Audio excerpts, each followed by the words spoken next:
خلال هذا اللقاء وخلال هذا المباراة. كنعرفوا بأنه دائما اللقاءات والمباريات اللي كتجمع عادة بين الكرة المغربية والكرة التونسية دائما هناك إثارة وهناك تشويق سواء على مستوى الأندية وكذلك على مستوى المنتخبات الوطنية. عندما لعب كان كبير امام المنتخب المصري 5 اهداف مقابل هدف واحد. بطولة كتدور بمدينتي الدار البيضاء والمحمدية. محاولة خطيرة والهدف هدف اول في بداية اللقاء لفائدة المنتخب التونسي. كان هناك خطأ على مستوى التغطية الدفاعية استغلوا المنتخب التونسي تقريبا 15 الثانية الأولى. المنتخب التونسي تمكن من تسجيل الهدف بواسطة اللاعب خليل عياري كيتمكن من تسجيل الهدف الاول. نتمنى ان الهدف ما ياثرش على النفسيه ديال اللاعبين ديال المنتخب الوطني المغربي. نتابعوا من جديد لعبات الكره تمريره. لاحظوا كان هناك خطا. لاحظوا بودلال وكذلك العميد احمد خطير. كل لاعب انتظر بانه اللاعب يبعد الكره. هذا الخطا استغلوا خليل عياري لتسجيل الهدف الاول في الدقيقه الاولى. بل في التوالي لقاء الترتيب كان انهزم فيما اللقب كان عاد المنتخب. امكانيه استغلالها. محاوله تسديده فرصه مرت جانبا. محاوله بواسطه لاعب رضا العلاوي لاعب فريق الكره بسرعه. رفعت داخل منطقه الجزاء. تدخل الدفاع. رفعت الكره داخل منطقه الجزاء. هذه فرصه لفائده العناصر الوطنيه. عميد المنتخب التونسي كيرفع الكره. حذري من الكرات الرأسية خطيرة في ذات المنتخب التونسي. لازم التغطية. حذري من معمر اللي اعتمد معمر رفع الكرة. دي فرصة البحث عن الرأسية ديما الخطورة. فرصة الهدف. فرصة في الشباك. تعبت الكرة دائرية. هذه فرصة تسديدة عرضية. تدخل الدفاع دائما. محاولة في ذات المنتخب الوطني المغربي الرأسية ولكن كرة مشات بعيد. كانت تسديدة لاعتماد معمر. كرة مرات جانبا. عميد احمد خطير. لاحظوا التراجع ديال اللاعبين ديال المنتخب التونسي. هذه محاولة مشات الكرة داخل منطقة الجزاء ولكن خروج الحارس. كانت المتابعة ديال ايمن ارقيق. معاذ الضحاك رفع الكرة في القائم الثاني. تدخل الحارس. تدخل الدفاع. عبد الحميد ايت بودلال. حذاري من الاخطاء بودلال. هذه فرصة لحسن الحظ التغطية. تدخل ديال رضا العلاوي. هذه محاولة في ذات المنتخب الوطني المغربي بواسطة الزواني. ممتاز فؤاد الزواني محترم الكرة تمريرة ولكن منتخب نيجيريا واحد من المنتخبات القوية.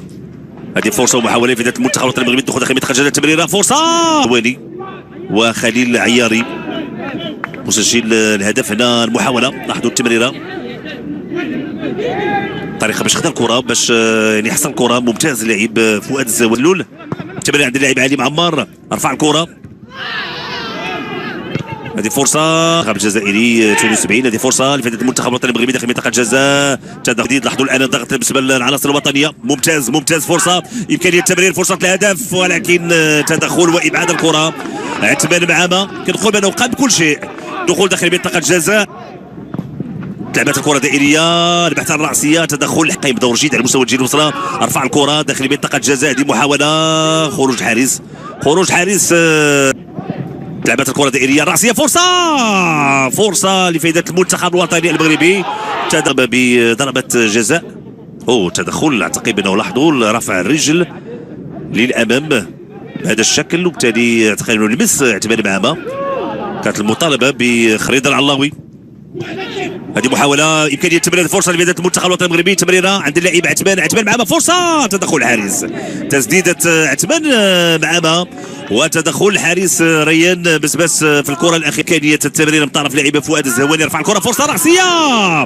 فرصة ومحاولة لفائدة المنتخب الوطني المغربي. دائما محاولة. هناك كل لاعبين تابعوا هذه المحاولة. رفعت الكرة من فؤاد الزهواني.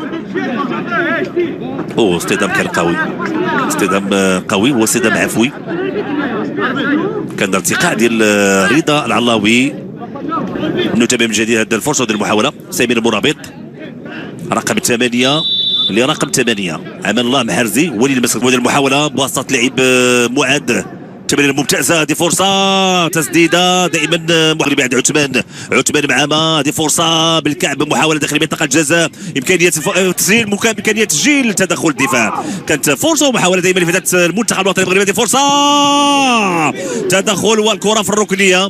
المنتخب الوطني المغربي كان بامكانه يسجل هدف تعادل في هذه الدقائق. التعليم انه الهدف ما ياثرش على اللاعبين. خروج الحارس مره اخرى ريان، تسديده، الكره بالكعب، دائما محاوله، فرصه.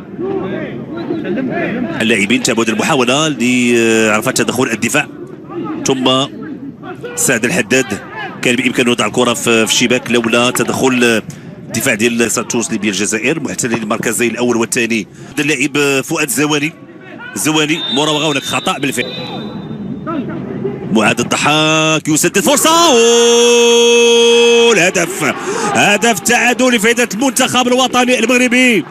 يعني في بدايه هذه الجوله الثانيه من كره ثابته، معاذ الضحاك كيتمكن من وضع الكره في الشباك، وهدف اول لفائده المنتخب الوطني المغربي في افضل واحسن توقيت بالنسبه لهذه الجوله الثانيه.